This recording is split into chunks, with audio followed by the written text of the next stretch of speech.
उठल्यापासून झोपेपर्यंत बापाची काळजी घेत असते. आज न उद्या जाणार म्हणून पोरगी जास्तच लाडाची असते. पोरगी जाणार म्हटलं की बापातून तुटू लागतो.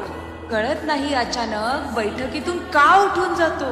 इकडे तिकडे जाऊन बाप गपचूप डोळे पुसत असतो. लेकीचं कल्याण झालं म्हणून पुन्हा बैठकीत हसत असतो.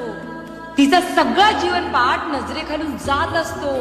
डोळ्यात येणाऱ्या आसवांना बाप परत पाठवत असतो.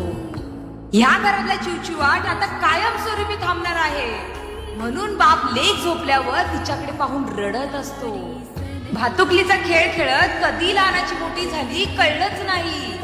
बाप सांगतो तिला सोडून मला पाणीही गिळत नाही.